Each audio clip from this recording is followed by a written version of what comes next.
ഈ സഭയുടെ ദൗത്യം എപ്പോഴും ആത്മീയ തലത്തിൽ ശരിയായ മാർഗദർശനം നൽകുകയും ദൈവജനത്തെ രൂപപ്പെടുത്തുകയും ചെയ്യുക എന്നുള്ളതാണ്. ആ രീതിയിൽ കേരളത്തിലെ സഭ നന്നായിട്ട് നമ്മുടെ തലമുറയെ രൂപപ്പെടുത്തിയത് കൊണ്ടാണല്ലോ അവരിവിടെ വരുമ്പോഴും പള്ളിയിൽ പോകുന്നതും പ്രാർത്ഥിക്കുന്നതും. ഇതെല്ലാം ഇവിടെ വന്നിട്ട് അവർ തുടങ്ങിയതല്ലല്ലോ. അവർക്ക് അടിസ്ഥാനപരമായിട്ട് നല്ല വേദപാഠം നാട്ടിൽ കിട്ടുകയും പള്ളിയോടുള്ള ബന്ധപ്പെട്ടുള്ളൊരു ജീവിതം അവർ ആസ്വദിക്കുകയും ദൈവവിശ്വാസത്തിൽ അവർ വളരുകയും ചെയ്തുകൊണ്ടാണ്. അപ്പോൾ ആ രീതിയിൽ സഭയുടെ ദൗത്യം ഒരു പരിധിവരെ വിജയിച്ചു എന്ന് തന്നെയാണ് എൻ്റെ വിശ്വാസം. പിന്നെ എന്തുകൊണ്ട് ചെറുപ്പക്കാർ പോകുന്നു എന്ന് ചോദിച്ചു കഴിഞ്ഞാൽ, നിങ്ങൾക്കറിയാം, അവരാരും വലിയ അറിവ് നേടാനായിട്ട് ഓക്സ്ഫോർഡ് യൂണിവേഴ്സിറ്റി പഠിക്കാൻ പോകുന്നൊന്നും അല്ലല്ലോ. അവരെല്ലാവരും ജോലിക്ക് വേണ്ടിയിട്ടാണ് പോകുന്നത്.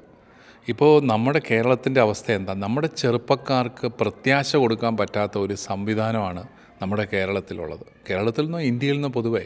കാരണം തൊഴിലില്ലാതെ വരുമ്പം ഈ ചെറുപ്പക്കാർ പിള്ളേർ, ഇപ്പോൾ എൻജിനീയറിങ്ങിന് പഠിക്കുന്ന 100 കണക്കിന് പിള്ളേർ, അവർ പഠിക്കുന്നത് എത്രയോ ക്വാളിറ്റിയുള്ളൊരു കാര്യമാണ്. പക്ഷേ അത് പഠിച്ചു കഴിഞ്ഞ് ഞങ്ങൾക്ക് എന്ത് ചെയ്യാൻ പറ്റും എന്ന് ചോദിച്ചാൽ ഞങ്ങൾക്ക് ആർക്കും മറുപടി പറയാനായിട്ട് ഇല്ല.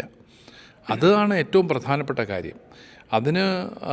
അത് സഭയ്ക്ക് അതുമായിട്ട് നേരിട്ട് ബന്ധമുണ്ടെന്ന് ചോദിച്ചാൽ, സഭയ്ക്ക് അറിയാവുന്ന കാര്യങ്ങളെല്ലാം സഭ ചെയ്തു. എന്താണ്?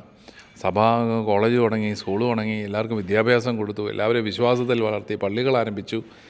ഇതല്ലാതെ സഭയ്ക്ക് എന്താണ് ചെയ്യാൻ പറ്റുക? സഭയ്ക്ക് തൊഴിൽശാലകൾ തുടങ്ങാൻ പറ്റിയില്ല.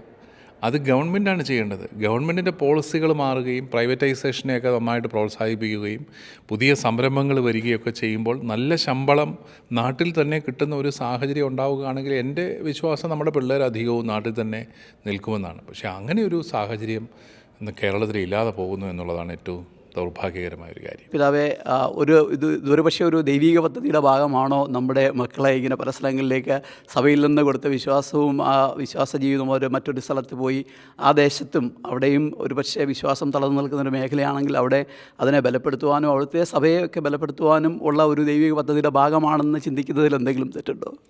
നമ്മൾ വിശ്വാസത്തിൻ്റെ പശ്ചാത്തലത്തിൽ നമ്മുടെ ജീവിതത്തിൽ സംഭവിക്കുന്നതിൻ്റെ എല്ലാം പിന്നിൽ ദൈവത്തിൻ്റെ ഒരു കരമുണ്ട് എന്നുള്ളത് തന്നെ നമ്മുടെ വിശ്വാസമാണ്.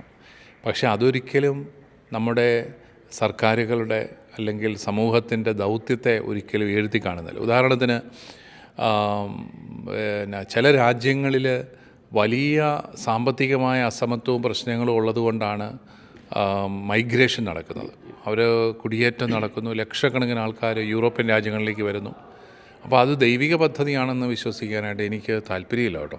അത് അവിടുത്തെ രാജ്യങ്ങൾ അവരുടെ ദൗത്യം നിറവേറ്റാത്തത് കൊണ്ടും സ്വന്തം പൗരന്മാർക്ക് ജീവിക്കാനുള്ള സാഹചര്യങ്ങൾ ഒരുക്കി കൊടുക്കാത്തത് കൊണ്ടും അവർ മറ്റ് സ്ഥലങ്ങളിലേക്ക് പോകുന്നു. വലിയ ചൂഷണം നേരിടുന്ന ആൾക്കാരാണ് ഈ മൈഗ്രൻസ് ആയിട്ട് വരുന്നവർ.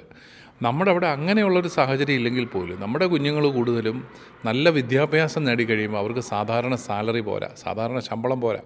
അവർക്ക് ഉയർന്ന ജീവിത നിലവാരം വേണം, ജീവിത സാഹചര്യങ്ങൾ വേണം. അതൊരുക്കി കൊടുക്കാൻ നമ്മുടെ നാട്ടിലെ സംവിധാനങ്ങൾക്ക് സാധിക്കുന്നില്ല. സാമൂഹിക ഘടനയുടെ ഒരു പരാജയം ഇതിനകത്ത് ഗൗരവമായിട്ടുണ്ട്.